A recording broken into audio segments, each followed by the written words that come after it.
On this week's episode of the Rambler Sports Locker, men's volleyball continues to stumble in non-conference play. Also, men's basketball gets into the thick of their conference schedule.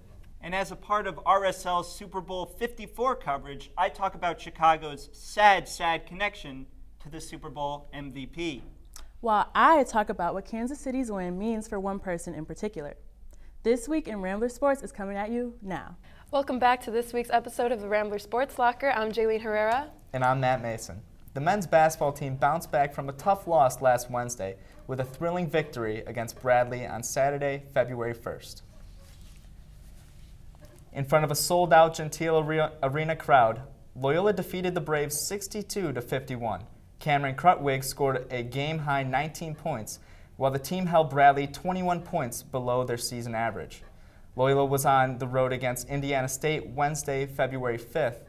The Ramblers started the game strong, but Indiana State answered with a 26-4 run in the first half. Loyola's shooting troubles continued as Indiana State held on to win 8-39. The loss puts Loyola at 15-9 on the season, and the team's next contest is at home against Valparaiso on Sunday night. The women's basketball team suffered 2 losses this past weekend. On Friday, January 31st, Ramblers faced Northern Iowa at McLeod Center in Cedar Falls, Iowa. The Panthers went on a 10-0 run through the first and second quarter that paved the way to a 70-50 win. Tiara Wallace was the only Rambler to reach double figures with 10 points in the loss. Next, Loyola played against Drake at the Knapp Center in Des Moines, Iowa on Sunday, February 2nd. Drake started off strong, leading 17-10 by the end of the first quarter and increased its lead to 17 points by halftime. From there, the Bulldogs never looked back as they cruised to an 80-52 win. The results dropped the Ramblers to 4-5 in Missouri Valley Conference play and 13-7 overall. The team will look to bounce back against Indiana State at Gentile Arena on February 6th. Loyola student and artist Brandon Bortaidoku from the southern coast of Ghana likes to use his artwork to represent his home country's culture. His latest piece of NBA superstar LeBron James was displayed at the 2020 Student Juried Show on Loyola's Lakeshore campus. Take a look at the piece and Brandon's story. Yeah, my name is Brandon Bortaidoku. I'm a drawing and painting major and I'm in my final year at Loyola, Chicago. First, I started using a lot of colors in my painting. I'm still exploring with which colors I like using the most. I mostly use browns, reds, blues, but now I'm getting more into the monotone colors. That's why I decided to do this in like a kind of white and off-white theme. As I came to Loyola, I started learning more about art history and the portrayal of Africans and African Americans in art. With the use of primitivism, it's kind of frowned upon. African art is mostly seen as barbaric and tribalistic and unsophisticated. So I was kind of trying to lift up the notion that African art is not sophisticated, but actually take it up a notch. European art, the first thing you think about when you think about sculpture is Greek sculpture, which is a white marble sculpture. So I decided to put an African American person on that sculpture to kind of say like African Americans and African art is beautiful. So that's why I decided to enforce the two concepts. I decided to do LeBron James because I feel he's one of the most powerful African Americans in America. Everyone from all different races will be able to vibe with. That's why I chose LeBron. I'm very grateful that my work was selected to be part of this exhibition, and I'm going to make sure that I do many more works and promote one of the themes I'm going for. So this is just the beginning for me. Thank you, Christiana Longe and Abby Soleo, for putting that piece together. On the men's volleyball hardwood, Loyola played the George Mason Patriots on Friday, January 31st in Fairfax, Virginia. Freshman Cole Schlother led the Ramblers with 10 kills, but it wasn't enough to slow down George Mason. The Patriots took down Loyola in a 3-0 sweep the next day on February 1st. Loyola suffered its second sweep of the weekend. Barton took down the Ramblers 3-0. Loyola got their biggest lead of the match at 18-10 in the second set. The Bulldogs still came back to force overtime and take the set 33-31. Loyola junior Kyle Pekarski still managed to post a career-high 13 kills and a season-high 5 blocks in the loss. The Ramblers' record now sits at 3-7 on the season. They have a home matchup against Purdue Fort Wayne Saturday, February 8th to try to get back on track.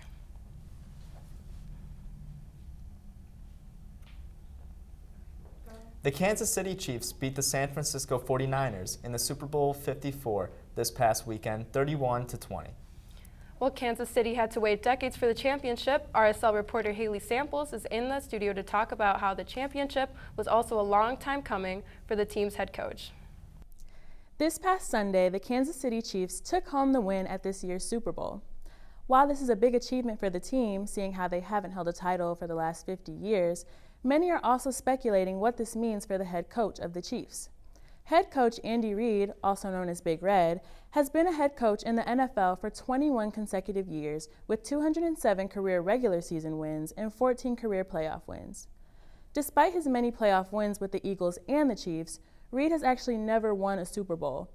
After the game, Chiefs quarterback Patrick Mahomes gave props to Big Red, saying he's one of the best coaches of all time, and he already was before this. Although Reid has been with the Chiefs since 2013, some say that his success with the Kansas City team is just beginning. His previous achievements have built up a hefty coaching resume, and many believe that this big Super Bowl win was the icing on the cake to solidify his spot in the Hall of Fame. While this is Reid's first ever Super Bowl win, he's definitely hungry for more. In a post-game interview, Reid humbly stated, "I'll step back for a little bit, and then we'll get back at it. We need another one."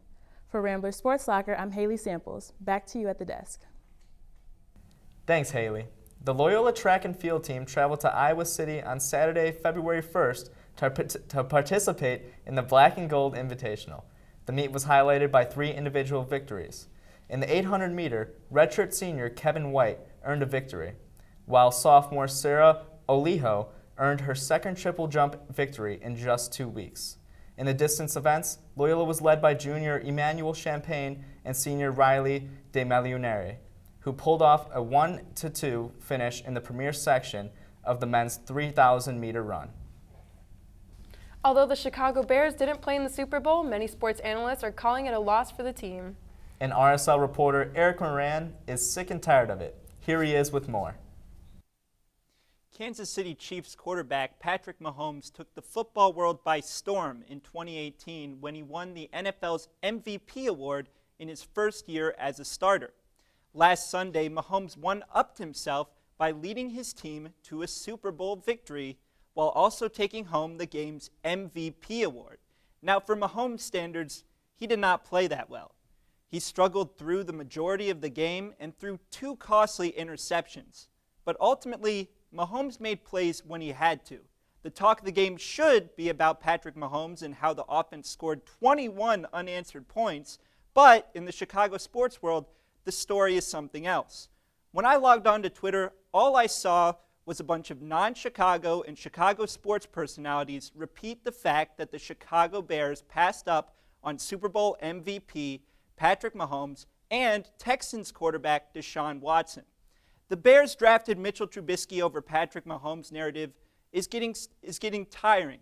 It's gotten to the point that if I hear that phrase one more time, I might leave Chicago and live in complete isolation so I never have to listen to sports talk radio again. We all know in 2017, general manager Ryan Pace was foolish in trading up for the second pick and selecting Trubisky after he named Mike Glennon the starter. And is it fair to say that we all knew that Patrick Mahomes was, to quote ESPN's Max Kellerman, the greatest football player of all time? Not necessarily. But could the Bears have drafted Watson or considered someone who is a starting quarterback for more than 1 year? Yes.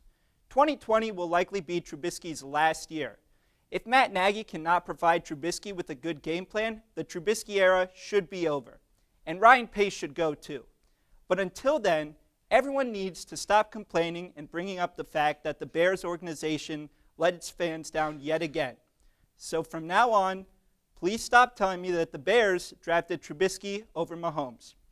Just let me suffer in peace. I'm Eric Moran. Back to you at the desk.